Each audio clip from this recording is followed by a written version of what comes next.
Hold on, say again. Cool.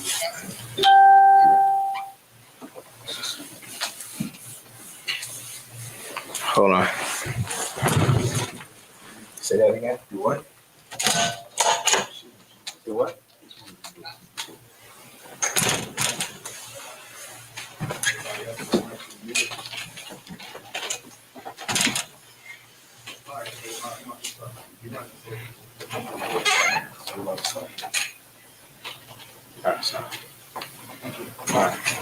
Yo, fish. Oh.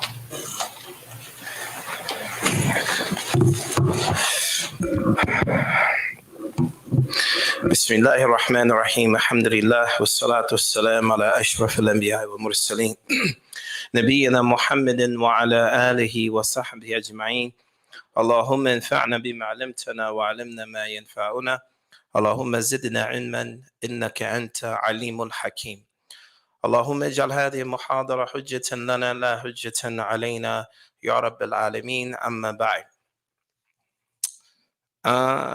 Today's class that we're going to be starting today, the class is called I Want to Be a Muslim. A person might ask, well, why did you pick a topic like this? All right. A topic like this is important because many of us accepted Islam through various journeys to becoming a Muslim.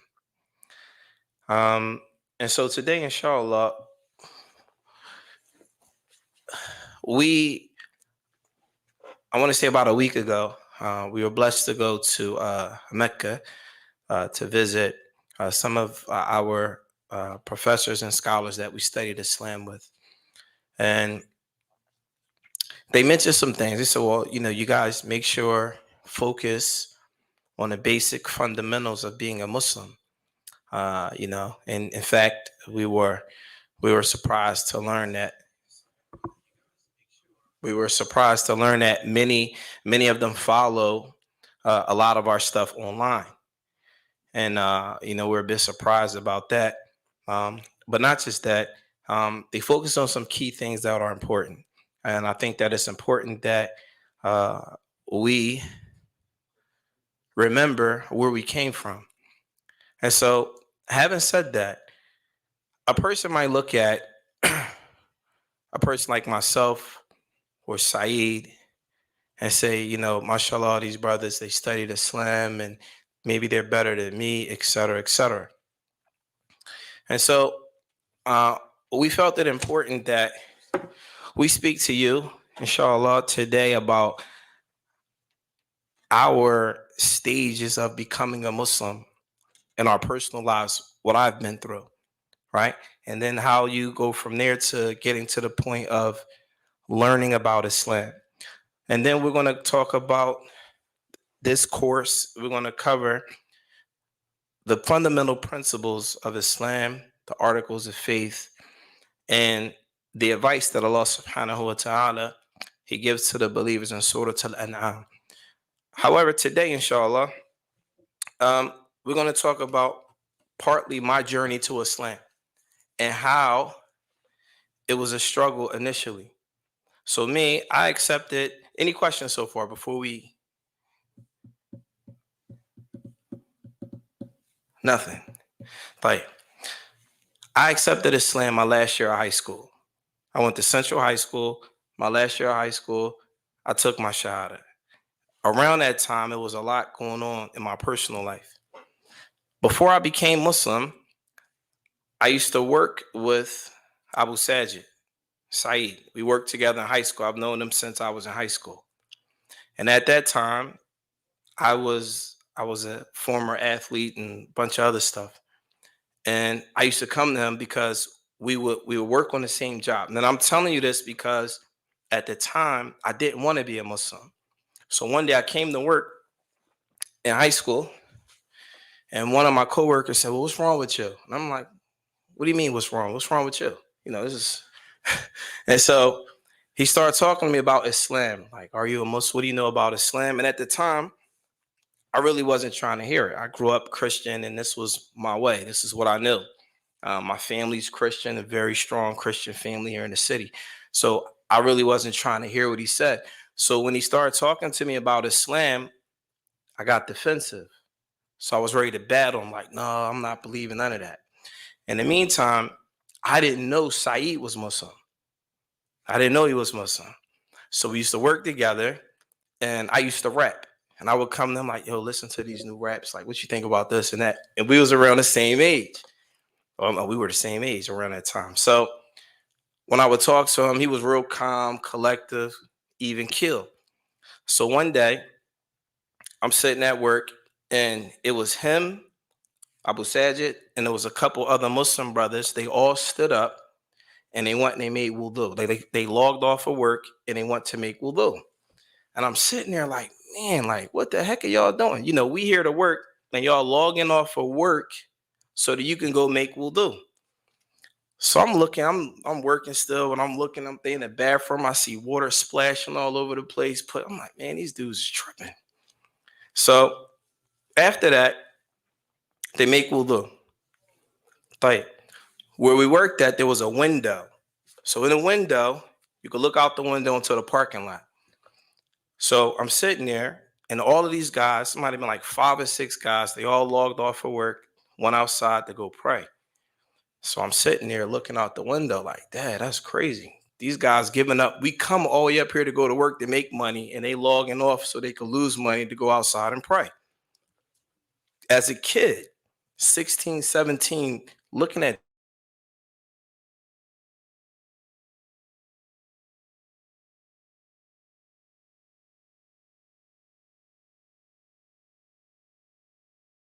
it, well, not, man. When she saw them go outside and pray, now at the time I wasn't Muslim. When she saw them go outside and pray, she said, they're all going to hell. And so when she said that, I said, well, dang, how they going to hell? They praying to God. What's making them go to hell because they said they praying to God? Why is that? And so she said, because they're not Christian, etc.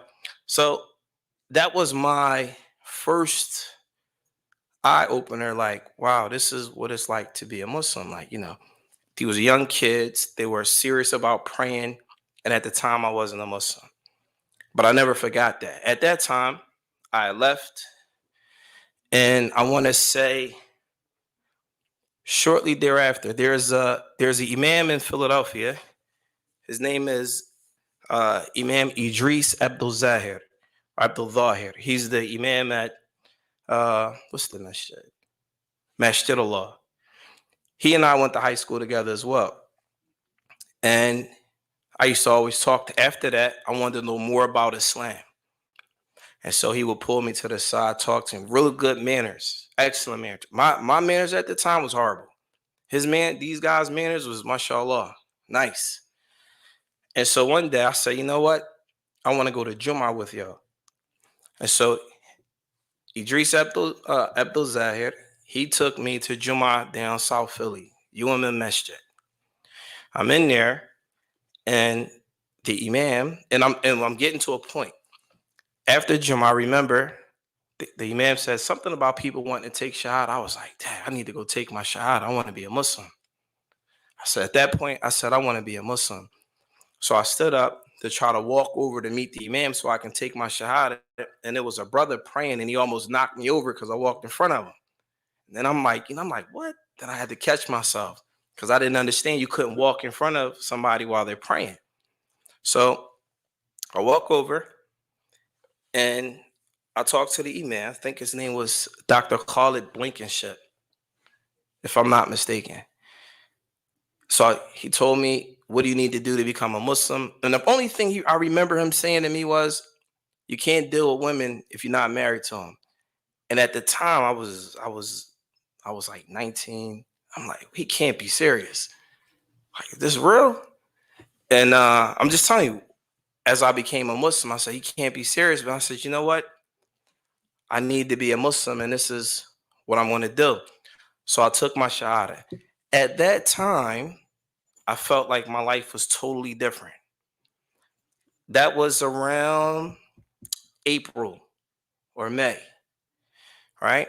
So I went to school the next day with a kufi on my head. I caught it from everybody. Oh man, you a fake Muslim. You ain't a real Muslim. So I had to deal with all that. Right. After that process, I went to college. When I went to college, there were no Muslims there. There were no Muslims that I could know. Now, mind you, from May till August, I didn't learn anything. And this is the point. The point of this class is I want to be a Muslim. I didn't learn anything. I went from May, June, July, August. I didn't learn anything. I didn't know how to pray. I didn't know how to make wudu. I didn't know anything. I leave to go to college in August. So now I went to Clark Atlanta University in Atlanta. So I'm down there in the university and I'm looking around and I don't see no Muslims. Right? So I'm there. I'm trying to figure it out. I'm trying to, I want to be a Muslim. Remember, I want to be a Muslim. I just don't know how. I don't know what I'm supposed to do. And one day I had a biology class. And I'm sitting in my biology class. And my teacher, I think he was from Sudan. And he said, hey, you in the back of the class, meet me after class. And I'm like, oh man, what did I do? So after class, he told me to come up to the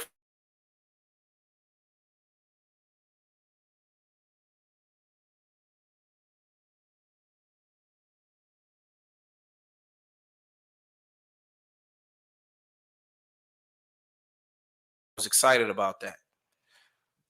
Once he said that, he said, okay, I'm going to come get you for the weekend. Now, this is like on a Thursday, right? So Friday night, I'm in my college dorm. I used to have a room where I used to cut hair. I rented out VHS. That was like a little hustle in college. I had to make some money. Had PlayStations and all that, right? When he called me and said, listen, I'm downstairs. Come outside. When I came outside to get in the car with my teacher, he took me to a city outside of Atlanta. It was called Columbus, Georgia. And while we're riding in the car from the college campus to Columbus, Georgia, he taught me Al-Fatiha. I didn't know Al-Fatiha. Mind you, I've been Muslim now 4 or 5 months. I didn't know anything. He taught me Al-Fatiha. When I got to the place, I think the brothers he took me to might have been Tablighi Jama'ah. Allahu Allah. We get to the masjid there. We spent the weekend in the masjid. I learned how to make wudu. 5 months being a Muslim, I didn't know how to make wudu until right there. 5 months. I'm sitting in there. I learned how to make wudu. I learned how to pray. I'm sleeping on that mat in the masjid. They said, you got to sleep on your right side. That was the first time I ever heard that in my life. It was so many basic things that I learned after being Muslim for 5 or 6 months. Didn't know anything. I come back to school, and he gave me a prayer rug. I still have this prayer rug to this day. He gave me a prayer rug, and at that point in time, that's when I started praying or learning how to pray. Tell you, let's fast forward it. So now I'm learning how to pray. Now, this is all the things that people deal with when they first become Muslim, right? Everyone has a different story. This is my story. So now I'm down in Atlanta, all right? They have an MSA there. They have a Clark Atlanta, like a little small MSA, Muslim Student Association, right? So I go there one day. There's me, and there's a sister I went to high school with. She went to school with me then. We were both inside of this room. It was me, her, and a few other people in there. I knew her, but I didn't know anybody else. So she's, we're talking. It was close to Ramadan. We're talking. We're trying to figure out what's going on. So the brother, he stands up and he calls the adhan. The problem was that he called the adhan in English, right? I'm in college. I don't know. So he calls the adhan in English. So I'm thinking like, dang, like I ain't never heard this, but maybe this is something new. I don't know. So he calls the Adhan in English, and then a brother walks in the room, boom. And the sister I was with that went to high school with me, that went to Clark, he told her, I'm not gonna put her name, he says to her, hey, let's get out of here. So she gets up, follows him. She looks at me like, you coming with us? I'm like, man, I don't know him and I don't know them. I'm not following you, and I don't know. So I didn't just get up and run out the room.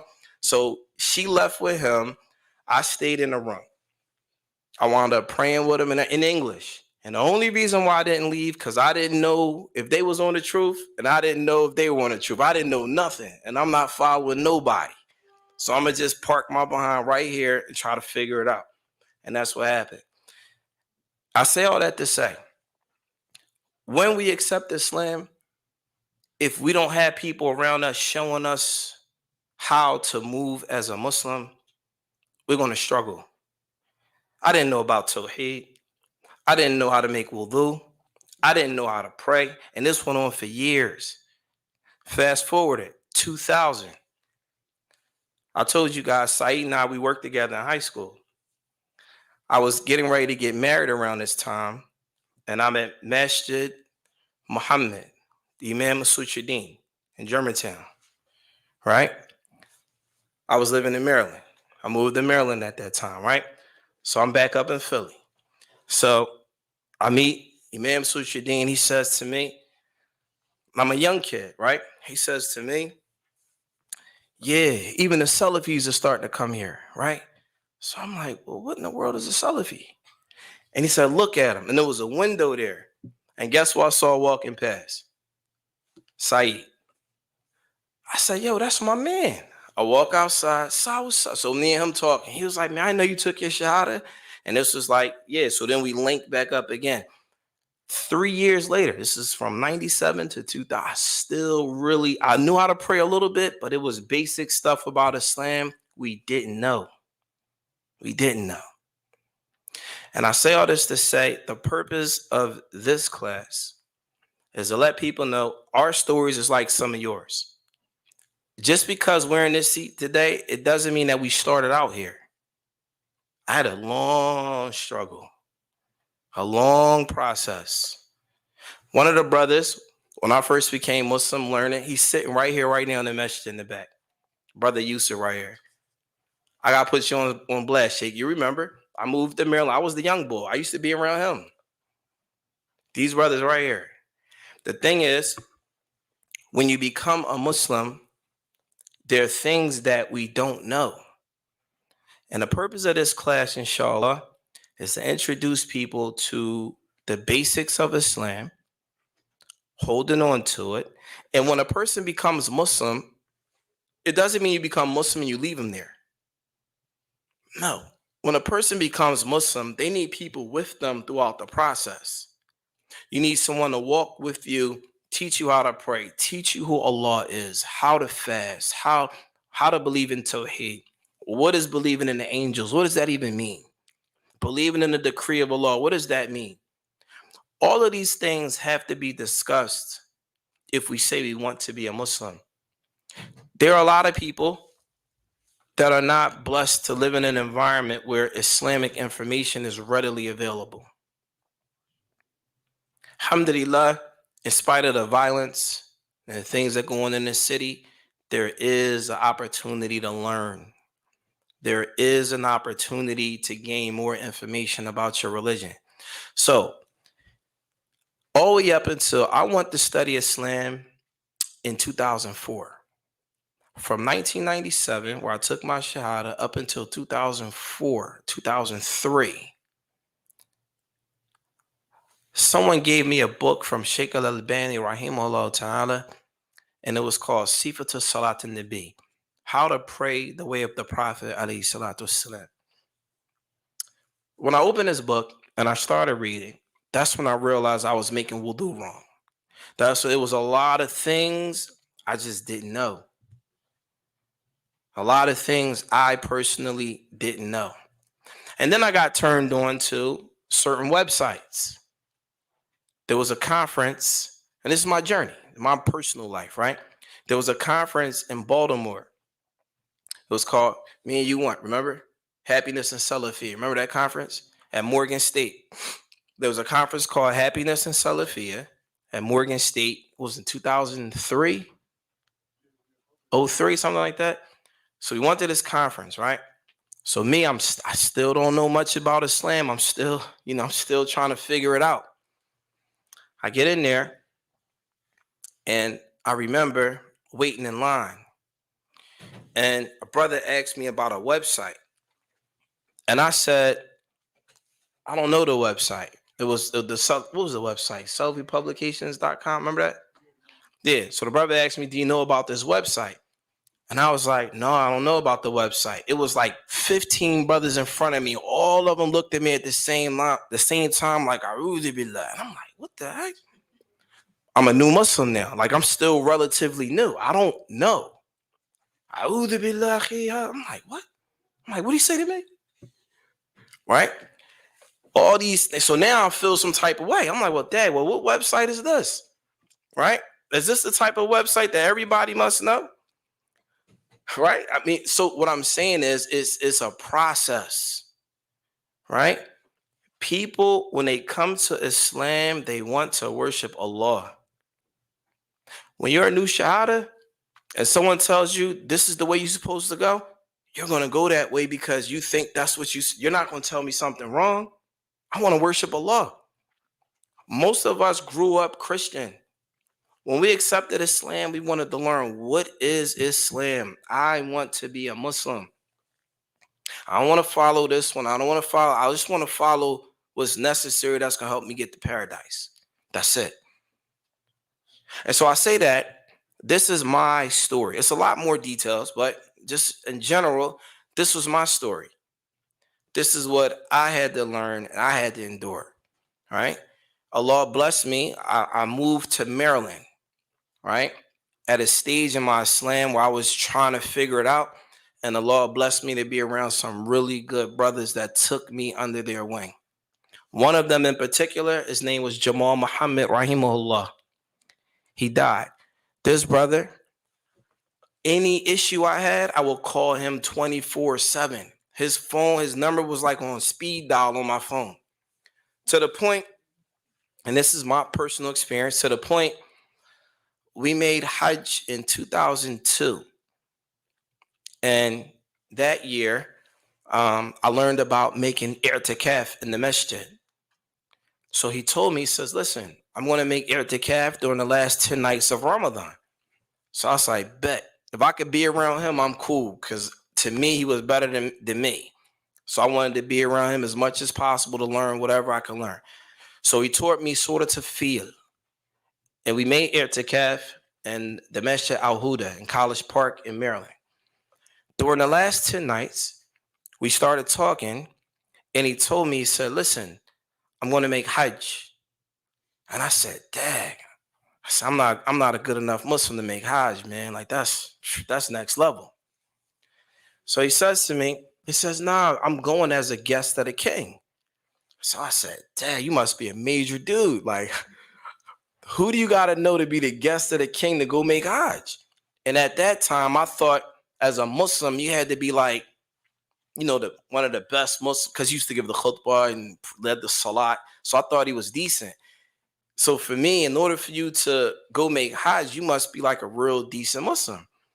So he says to me, he says, well, now mind you, I'm still a relatively new Muslim. I don't know much. He says to me, you can make Hajj too if you want to. So I said, how? He showed me how to apply to make Hajj for free with him. Alhamdulillah, I submitted my paperwork and I went to Hajj with him. I don't know anything about getting on planes, going overseas, nothing. I made Hajj with him, and I had this small book that Sheikh Al-Albani wrote about making Hajj, and I had this book in my hand the whole time. By me going overseas with him, the very first time, he told me about students of knowledge. So when we got back to America, he left Maryland and went to Chester.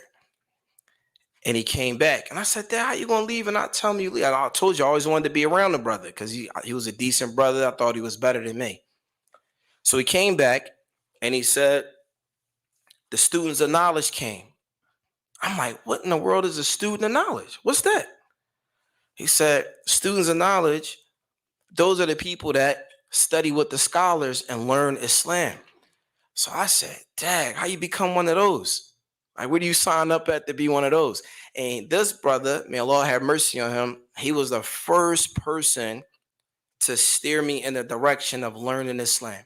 And I pray that any benefit that I benefit the Muslims with, I pray that Allah put it on a scale. I mean, so I say all that to say, this is my personal story, right? Why we did this class, I want to be a Muslim, is to give people the opportunity to understand we're real people too. Just because we give classes, just because we spent time overseas and we studied with scholars and this, that, and the next, no, we're still real. I've been through a lot before I got to this point. I didn't just start off speaking Arabic and understanding this and understanding that. It was a whole process. And the thing is, we're no different than anybody else here. The only difference is that we were fortunate enough to get accepted into a school that we applied for and none of you guys applied. That's the only difference. It's the only difference. So tonight's class was just an introduction about my pathway to Islam and go from there to studying Islam. And inshallah, this class will be about how to maintain, how to be a Muslim. Anybody have any questions? I was waiting on this coffee for a minute. He still didn't bring it out here. I know somebody. I don't know the right people. But any questions? No questions. Can they take questions from Clubhouse, inshallah? Sure. I didn't expect that outburst. Sure, Sheikh. All right, so if you have a question, inshallah, either raise your hand or send it to me in the back channel, inshallah.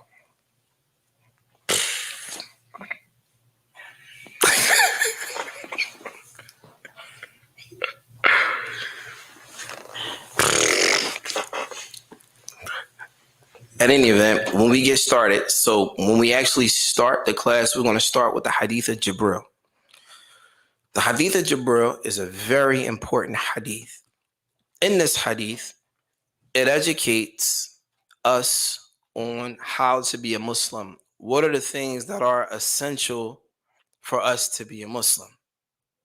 What are the things that we need to hold on to? Because at the end of the day, we could go around the city and we could wear labels. I go to this masjid, I go to that masjid. Most of us are really vulnerable because there's a lot of stuff we just don't know about Islam. And we're too embarrassed to say it.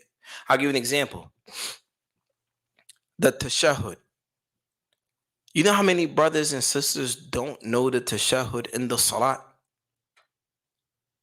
But they won't tell them because no one listens to you recite it. But some of us just don't know it. It was things that when I became a Muslim and started learning, that's just basic stuff I just didn't know. And I've been Muslim for years now. It's not like I took my shahada and learned everything. It took years. And if it took me years, I'm sure it's taking some of you guys years. You might not admit it, but I'm going to admit mine. It took me years. And so I say that to say that I tell people when you become Muslim, Islam is a marathon, it's not a sprint. If you think you're going to come out the gate and just knowing everything and doing everything, it doesn't work that way. It takes time, patience. Islam is a lifestyle. It's not just let me read this book. Let me go visit Egypt for 3 months and come back and now I can see. It's not even about that. So with that, if there are no questions, we're going to close out. Yes. Which degree? Secular degree or Islamic degree? Islamic degree is in judicial law. Islamic judicial law. Any other questions? You nervous? You say you wanted to make Hajj in 2002. You nervous? Yes, I was nervous. So when I went to make Hajj in 2002, I didn't know anything. Now, mind you, in 2002, that was right after September 11th. So it was crazy then anyway. I was with the brother, Jamal Muhammad rahimahullah, and I remember he and I were going to stone the Jamarat. The Jamarat are the 3 stones. So I told him, I said, listen, man, I'm going with you. I ain't, wherever you go, I'm going. So we walked over to stone the Jamarat, and I was a bit hesitant because the crowd was so thick, and he just floated in the crowd and disappeared. Left his shoes on the ground. He just floated into the crowd. Stopped. Yeah. So yeah, I was definitely nervous. Yeah. At that time, it was rough. Hajj was rough then. It was, yes. You have to complete the Arabic course first before you go into other studies. Do you have to complete that in the university? It's a 2-year course, right? So at Qura University, the Arabic course is 2 years, but you have to finish with an excellent GPA to even go into the university. So at Qura University, if you didn't finish with an excellent grade, this is what they say, it has to be excellent. Excellence like a 95 or above, or 90 or above GPA. If you don't have that, then they will not allow you to go into the university.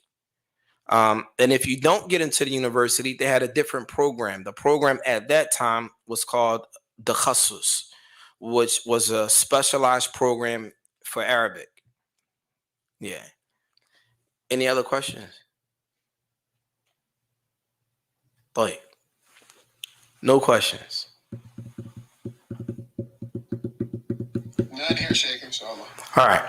So then, when we start this class, right? Remember, the class is I want to be a Muslim, as many of us may not have been educated properly coming in. But the purpose of this is to let everybody understand Islam is easy if we take our time. Before we close out, I have to mention something that's important. Next Saturday, what day is next? No, Sunday. What date is next Sunday? January 2nd? Huh? What day is it? Next Sunday. MashaAllah. Jazakallah khair, akhi. Huh? January 2nd? All right. Next Sunday, after Salatul Isha, we're going to have one of the scholars from Mecca visiting us. His name is Sheikh Muhammad ibn Saud al-Harbi. May Allah preserve him. He was Saeed and our professor at Qura for 8 years. He was also the head of the College of Judicial Law. He also gave fatwa in Masjid al-Haram. He will be with us at IMFC for the next couple weeks, entertaining questions, giving classes. And so that gives us the opportunity. We don't have to teach for 2 weeks. He'll be here visiting the center.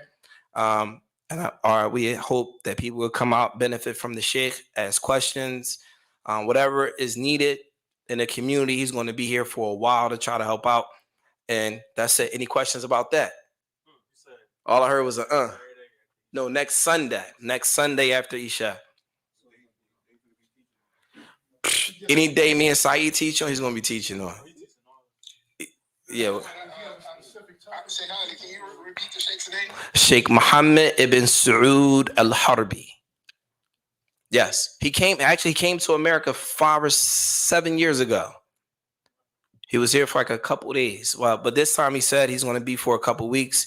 He wants to help out. He's proud of what we've been able to accomplish here. And he said he wants to come, be a part, help out the community, etc. So, alhamdulillah. He's just going to be where?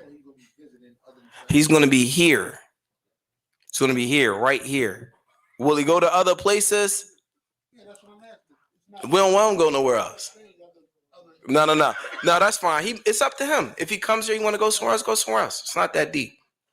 Sheikh Ali, we have a brother in Clubhouse who wants to ask a question. Bobby, can you unmute yourself and ask? Sheikh Ali, my name is Bobby. I need help being a Muslim. MashaAllah. I'm from Philadelphia. I'm actually from Brickyard. I used to live right around the corner. My family's from Brickyard. Really? Well, I just need help. I need help with my religion. My story is kind of, I think it's complicated because I grew up in a religious family. My family were Jehovah's Witnesses, or they are Jehovah's Witnesses. And I know the Bible. I know the Bible back and forth. But there were different things that just never sat right with me in reference to that religion. And I was drawn to Islam. I'm always drawn to Islam. But I just didn't understand why, especially asking my parents questions and stuff, and nobody can answer the questions. But anyway, I need help. So, Brother Bobby, when you get the chance, can you come down here? Do you know where we're located at? No. All right. So here's our address: 4075 Lancaster Avenue. And Bobby, it's in the description of the this club, Imam Muslim Family Center Club. If you click on the club at the top, you'll see the description, the description, and you'll see the address there, inshallah. And Brother Bobby, when you get the chance, we have a phone number on there as well. You can call the phone number or text the phone number, and somebody will definitely reach back out to you, inshallah. And we'll like you to come down, talk to you, and however way we can help you, inshallah. We'll be ready to help, inshallah. May Allah make your path easy. And alhamdulillah, I'm glad you reached out. Any other brothers have any questions? Any questions about the Sheikh coming in? Yes. So Sheikh Muhammad Al-Harbi, me personally, right? When I graduated from the Arabic program, I first went to the College of Sharia at Qura. When I was in the College of Sharia at that time, I was studying with Sheikh Abdul Majid As-Subayya. And one day we went to his house or to his masjid, and he told me that he didn't teach in the College of Sharia. He taught in the College of Qada, judicial verdicts. So I said, well, Sheikh, why didn't you tell us to go to that college if that's where you taught at? He said, because initially you didn't even want to study Sharia. You just wanted to study Hadith. So the fact that we convinced you to study Sharia, why would I tell you to go study judicial law? Right? So when I realized that at Qura, that was probably the strongest Islamic department or college in Qura University, I said to myself, well, I might as well go for the gusto. If I'm here, I'm not going to half step. Let's go to the hardest college they have. And if I do well, alhamdulillah. If I don't, at least I can't say I didn't try. Right? So I transferred to the College of Judicial Law, and that's when I met Sheikh Muhammad Harbi. He was the Raisul Qism. He was the head of the department. He was one of the students of Sheikh bin Baz, one of the students of Sheikh Uthaymeen, one of the students of Sheikh Abdullah Gudayan, rahimahullah, one of the students of Sheikh Abdullah Ayaf, and others. He also studied under Sheikh Saleh Fawzan. And he basically took me and taught me. I used to go to his masjid every day. It was myself, Abu Sajid, Jamil Finch, and a couple other brothers that studied at Qura. We used to come to his house with piles of books like this, right? In one sitting, we would cover Aqidah, Fiqh, Usul, Qawaid, everything you could think of. We studied with Lugha, Arab, everything. And he did that with us for years, like years, back and forth, back and forth.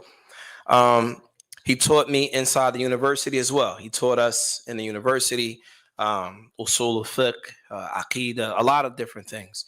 So now he's not the head of the department anymore. He still teaches in the university. He gives fatawa. He works. He's one of the lawyers there. He's on the council that appoints judges to the country of Saudi Arabia. So he's, mashallah, he's decent. He's somebody that, people should come and benefit from if you could benefit from him, inshallah. He's going. He said the max 3 weeks and the least is 2 weeks. So we say he's going to be here at least 2 weeks. Those 2 weeks we're not teaching nobody nothing. Huh? Yeah, 2 weeks and he's going to be teaching almost every day, inshallah. I said, well, Sheikh, how many days you need to rest? I just need 1 day and then I'm ready to go. Huh? He might not want to do Jummah. But I don't know. I'm not doing no Jummah. Anyway, any other questions? Huh? I don't know. He might. I don't know. I don't know. Whatever he wants to do. I mean, it's his floor. Whatever you want. Yeah. So we're in the process of setting the schedule up now. But we're excited because I didn't expect when we just went over, we just made Umrah, and we ran to him, and he was like, we were telling him what we were doing, huh? We were telling him what we were doing in America, and then he pulls up his phone and says, "This you, Ali?" I'm like, "Yeah, that's me." Shake that. He said, "Yeah, we be watching your stuff." I said, "Oh man." So he says, "Inshallah, I'm gonna come." I said, "When?" First he said after Ramadan, but he wanted to stay for like some months. So I was like, "All right." So then I said, "Well, what's the soonest you can come?" So he contacted me the other day and said, "Man, I could be there the end of next week." I said, "All right, let's get it. Come on." So he said, "How many left?" So he said he's gonna come next week, inshallah, and start teaching and try to help out the community as best he can. And alhamdulillah. Any other questions? No questions. All right. So we're gonna stop with that, inshallah. Yes. What? Oh, Saturday. We have a lecture on Saturday. It's called the Rehab Clinic. Saturday's lecture is called the Rehab Clinic. That's a good question. He said, "Why are you guys calling it the Rehab Clinic? What's that about?" The Rehab Clinic is because a lot of us were brainwashed, right? A lot of us, when it came to studying Islam in this city, were brainwashed, right? So you need some rehabilitation. So we're going to give a lecture on how to rehabilitate.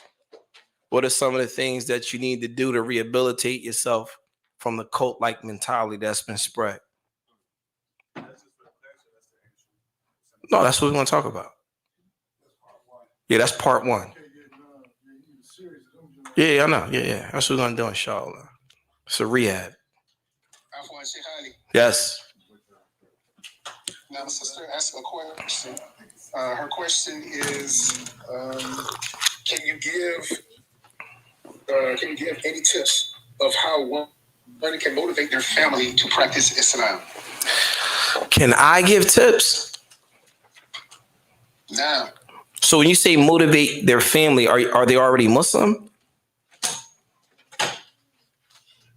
I believe so. I think the best motivation is for them to see you. Actions always speak louder than words. We live in a society, man. It's like the show me state. We can sit. If I tell my family, you guys gotta pray, you have to do this, you have to do that, but then they looking at me and I'm not doing it. A lot of times, another thing I will say is make dua. Get up in the last third of the night. Allah subhanahu wa ta'ala says he's looking for slaves to answer their dua in the last third of the night so he can answer the dua. Another thing I would say is fast on Mondays and Thursdays. Fast on Mondays and Thursdays. Make dua for your family. One of the best places to have your dua answered is when you're in sujood. When you're in sujood, you call on your Lord. And the last third of the night, you call on your Lord. Nobody's around you. You get up and you make dua and you ask Allah to guide your family. And Allah knows best. Those are some things that may be able to help, inshallah, if we're sincere and we believe. And another thing too, is that when we make dua, when we call on Allah, we have to believe that Allah is going to answer our dua. We can't make dua in half step. We can't make dua and say, well, maybe Allah is going to answer. No, you got to believe it. You got to be certain. And that's one of the things of our shahada is certainty. You have to be certain that Allah is going to answer your dua. Now, any other questions? And just to clarify, the sister did say that they were born Muslim, but they're not practicing. Right. So then the answer will still be the same. You make dua for them, and that's just my answer.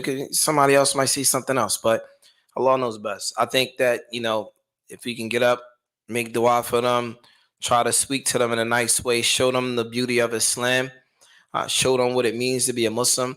A lot of things that we suffer, and I don't mean to go off topic here. A lot of things that we suffer from is having bad manners. We have bad manners. Being in the city that we come from, the people we're around, we have bad manners. Our character, we have horrible character traits. We don't know how to talk to each other. We're disrespectful. It's difficult. And we make it difficult on each other how we talk to each other. So, and with that, go back to the issue of the Sheikh coming. If anyone has any suggestions about topics that you want the Sheikh to discuss or to cover, send us an email, send a text to the IMFC phone number about some topics, some important topics that you think that he needs to address. Also, when he comes, he's going to set specific days aside for the women. That it's going to be all women Q&A answers for them. I think it's like 4 or 5 days he wants to put aside just for the women, so that they can get whatever issues they have and get them out. Other than that, if anyone else have any questions, we're going to wrap up, inshallah. But yes. When does the rehab start? Saturday. Yeah. Well, depends on, What time is the rehab class? Yeah, 3:00. Yeah, so anybody think they're in need of rehab, come on out. If you found yourself stuck in a cult and you feel like that's not where you wanted to be, and you need time to break away and understand like what Islam is versus what Islam isn't, come to the rehab clinic. Anyway, we're going to stop with that, inshallah. Oh, yes. What's on the 16th, Sheikh? 16th of January. Sheikh, you want to come over and say all that? Yeah. 50 what? 54:20. What? Just don't worry about it. Go ahead. Is it on here? Is that 54:29? What's on 54:29? Oh, there's a men's lecture on January 16th, 5429 Chestnut Street. A men's lecture. Yeah. What's the topic? Men talk. The topic is men talk. Is that an Islamic store? I don't know what the address is. It's a venue. It's a venue. All right. So we want. Yeah. One of the people asked, is the rehab clinic or the rehab class, is that going to be recorded and is it going to be online? Yes and yes. Yes, it's going to be recorded, and yes, it'll be online. I'm going to push so you do this on Clubhouse as well. I don't know, Sheikh. I don't know how I feel about these break-ins, man. I hear you, Sheikh. You got to get used to it, inshallah. Yeah, I'm not used to that. I try to run away, man. You keep pulling me back. I got to snatch you back, man. People need to benefit from you. Nah, not me, Sheikh. It's a huge community of people that want to benefit. You look at this. Our brother Bobby is already benefiting from. Alhamdulillah. Look at the connections he's making. Alhamdulillah. It's other people. Sheikh is. Alhamdulillah. I gotta go. We'll talk, inshallah. May Allah reward you, Sheikh. Ameen. All right. Jazakallah khair. Assalamu alaikum wa rahmatullahi wa barakatuh. سبحانك اللهم وبحمدك أشهد أن لا إله إلا أنت أستغفرك وأتوب إليك.